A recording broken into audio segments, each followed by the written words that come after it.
Welcome to the Safe Road Cafeteria. My name is Monica Navyonga. Today, again, we're here with Dr. David Kabanda. As you heard in the previous episode, he said one of the reasons why Safe Road was started is because of food. Dr. David Kabanda is more interested when it comes to food. He talks about it with passion, with a lot of vigor. He has a lot of knowledge. I think when you're counting like 1, 2, 3 people in Uganda who are passionate about food, of course, you can't leave out Dr. David Kabanda. I think that's the reason why 2025 you were the Food Systems Award winner. Thank you. All right, say hello to our viewers. Okay, hello viewers of the Safe Road Cafeteria. Thank you so much, Monica. I'm happy to again have a conversation on food. I'm a foodie. Okay? Food and how food impacts our socio-economic lives. All right.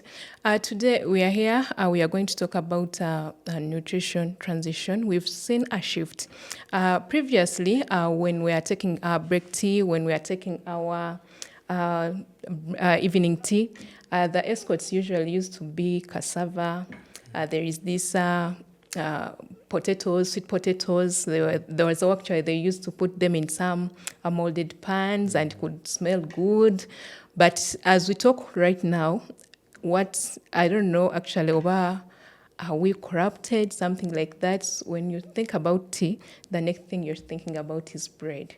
So, Dr. David Kabanda, today let us talk about that nutrition transition. What has caused it? Thank you so much. Right now, it's not only Uganda, but I think globally, we have suffered what we call nutrition transition. That many people are now eating processed or ultra-processed food. And when it comes to the youth or young adults, much of what they are looking up to it is worse. They don't want to hear about your unprocessed matter. Actually, when you bring tea with cassava, they may think you're Asian. Yes. Yeah, but you see, there are several things that, like 6 that I can talk about that has caused this. First of all, there has been a great movement for people to think, or for people to go to towns or cities. Urban. And right now, like I mentioned in the earlier episode, that according to the Uganda Bureau of Statistics, 54% of the income in Uganda is spent on food. So as people wake up to go to work, by the way, it is a subconscious. People don't know. They don't realize it. Yeah, but as you pick a soda, as you pick yogurt, a cake, bread, all that you are spending on food. Food. So let's say I'm working for 100K on maybe a daily basis. So I spend like 56. Working for 100, you said 100. 100, yes. 100,000. 100,000 per day. Per day, maybe. No, just no.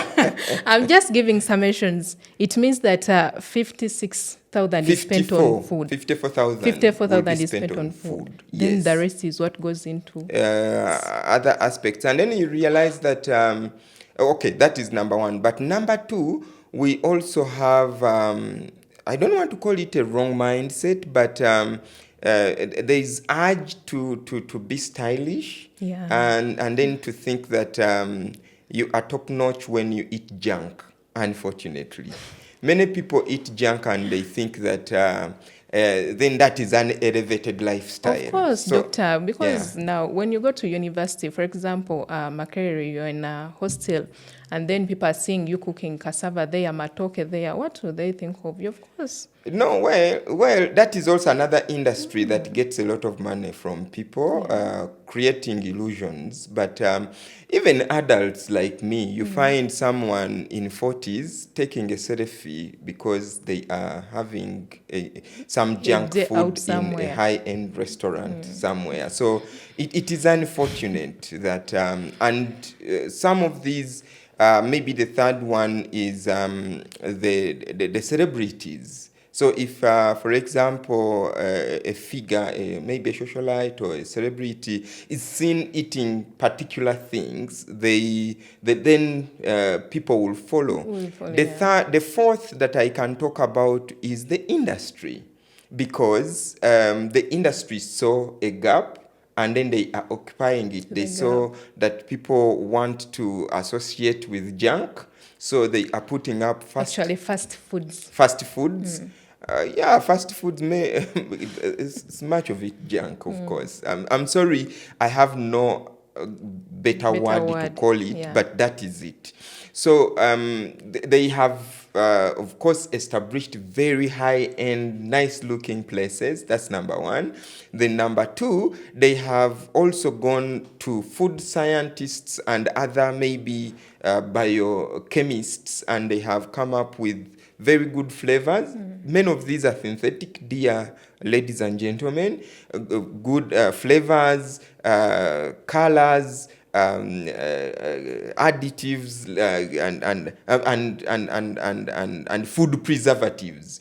And when someone eats, they conquer, or they have to imprison your taste buds. So every time you'll go back to that. And some of the food and those maybe spices and or ingredients have addictive components. So when you eat, you'll never want to leave such a food. You don't want to stop, actually. Yes. A clear example, I think it comes with crisps. You can eat 1 packet, 2 packets, and then you're not feeling anything, but of course you want to keep eating.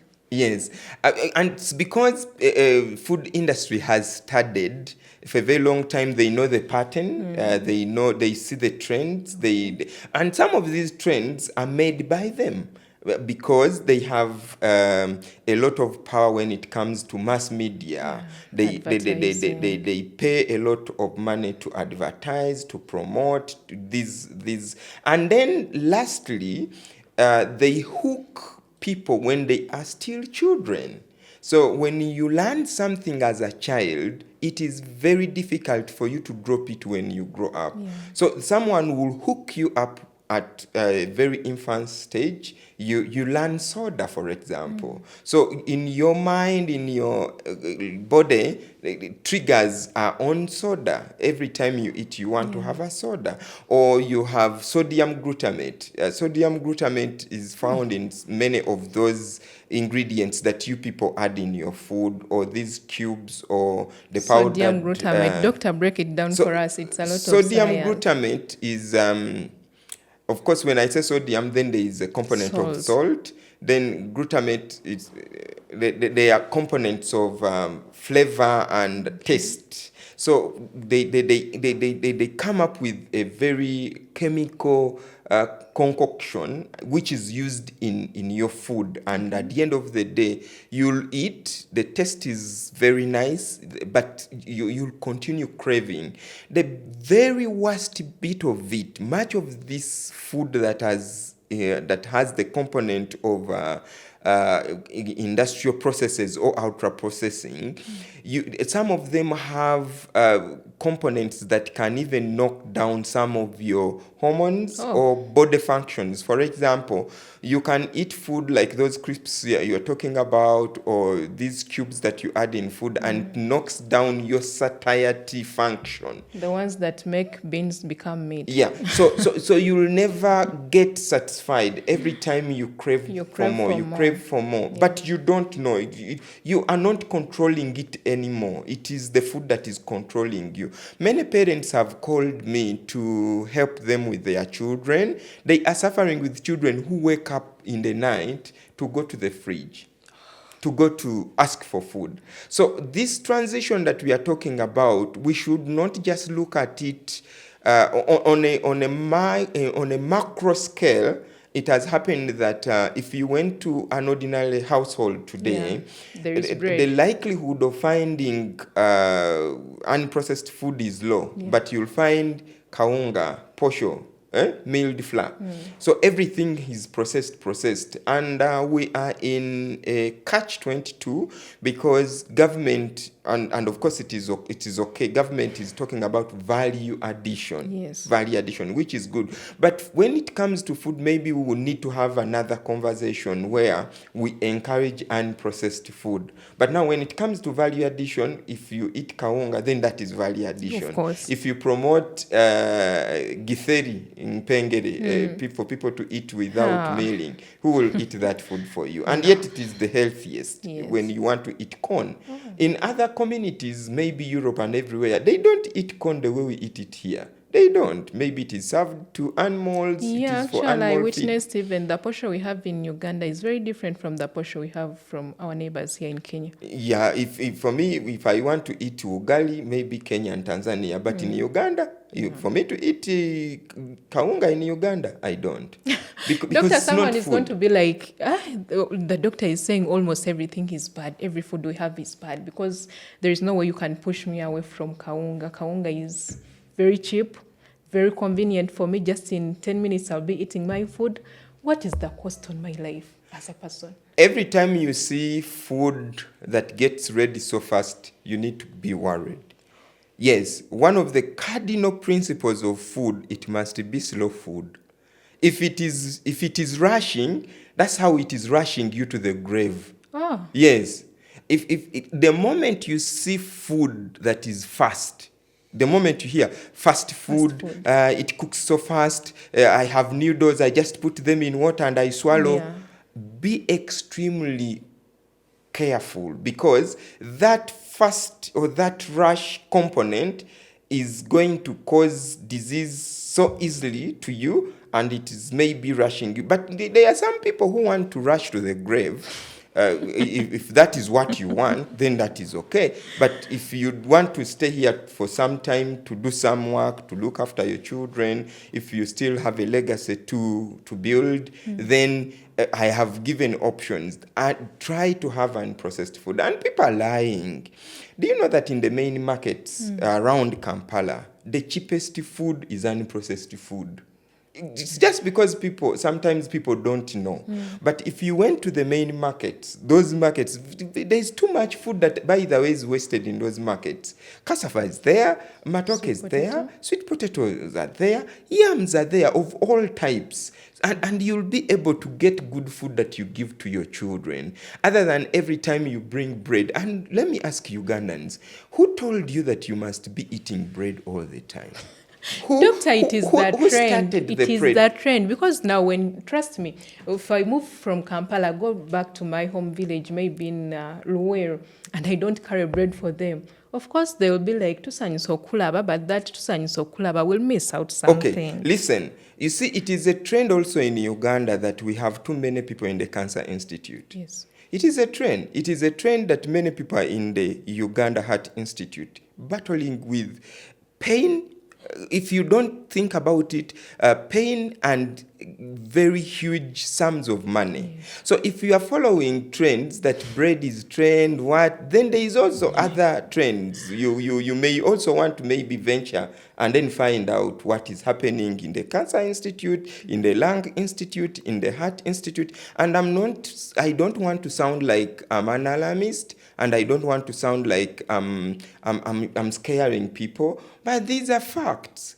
Let me tell you, if you eat food and maybe it is like we are telling people, stop doing too much juice. Yes. Where you have all the fruits and you squeeze cocktails and what. You are exposing sugar. Sugar is not meant to be exposed. You must have it with its fiber. The moment you squeeze it out, it is exposed, and when it goes into your body, it spikes. So this is why some people are weak, are frail, people no longer reason properly, people have all issues. People are short-tempered, people have all hormonal imbalances, because what we are putting in our bodies is not giving us what the functions that the body must have. So this nutrition transition is not per se that there is no food, there is no good food. good food is available.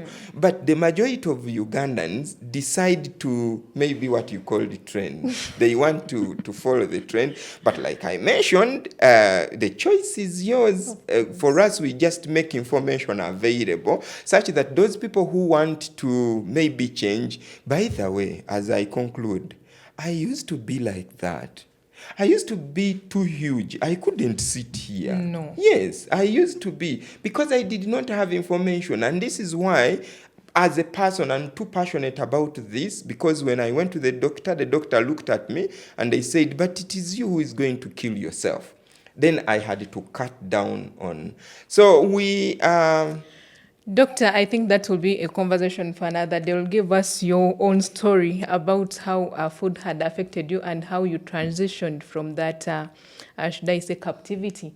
Okay, doctor, as we are talking about this nutrition transition, I know there is a certain group that is more at risk, a vulnerable group. As you said, actually, in the first episode, someone is advertising margarine and then is saying margarine can make your child tall, can make your child grow fat. You know that even we don't think that growing fat is something bad. For us, we think it is healthy.